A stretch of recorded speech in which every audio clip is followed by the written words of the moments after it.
साथियों, supreme court ने एक अपने केस में कहा कि भारत कोई धर्मशाला नहीं है जो सबको शरण दी जा सके या सबको नागरिकता दी जा सके।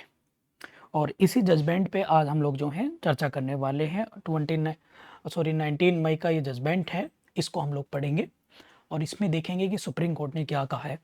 और इस तरह की सीरीज में अब अपकमिंग एग्जाम जो भी आप लोगों के हैं, जुडिशरी एग्जाम, उस पर आप लोगों को वीडियोस मिलेंगी। तो जो भी साथी पहली बार चैनल पर आए हैं, चैनल को जरूर सब्सक्राइब कर लीजिएगा, ताकि सुप्रीम कोर्ट से रिलेटेड जो भी लीगल अपडेट्स न्यूज़ आप लोगों के पास आएंगी तो उनको आप लोग जो हैं अपने नॉलेज के लिए, अपने एग्जाम के लिए अच्छे से तैयार कर सकें। चलिए, तो इसमें क्या हुआ है, सुप्रीम कोर्ट में एक श्रीलंका का एक नागरिक था, श्रीलंका का एक व्यक्ति था, उसकी भारत में जो है वो शरण चाह रहा था और सुप्रीम कोर्ट ने उसकी जो केस था, यानी जो उसकी याचिका थी, उसको खारिज कर दिया। और सुप्रीम कोर्ट ने क्या कहा कि पहले से ही भारत में 140 करोड़ की आबादी है भाई, और सबको शरण देना संभव नहीं है, क्योंकि ये जो व्यक्ति था, ये श्रीलंका का नागरिक था। इसका नाम था मेलिन हेमंत फ्रांसिस।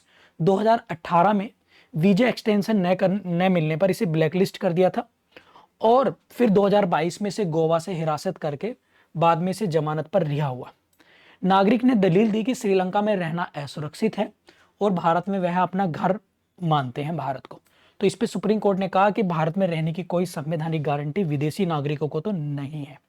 ठीक है, विदेशी नागरिकों को गारंटी नहीं है, ये आप लोग ध्यान रखेंगे।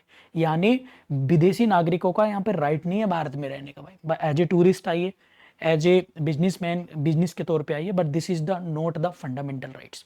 भारत के लोगों को आर्टिकल 19 की क्लोजेस जो आप लोग पढ़ेंगे, उसमें भारत के नागरिकों की बात हुई है, नॉट फॉर फॉरेन पर्सन। उन्हें 4 सप्ताह के भीतर भारत छोड़ने के निर्देश दिए गए हैं और सुझाव दिया गया है कि यदि वो यूएनएचआरसी या किसी अन्य देश की शरण मांगे। यूएनएचआरसी मतलब United nation human rights council, जिसमें अभी 47 मेंबर्स हैं और रशिया से बाहर हो गया, 2006 में बना था। ठीक है, तो ये केस था, आप लोग जो है इसको याद रखेंगे कि सुप्रीम कोर्ट ने सीधा सीधा मना कर दिया कि अब जो है किसी को भी बाहर के व्यक्ति को शरण नहीं दी जा सकती।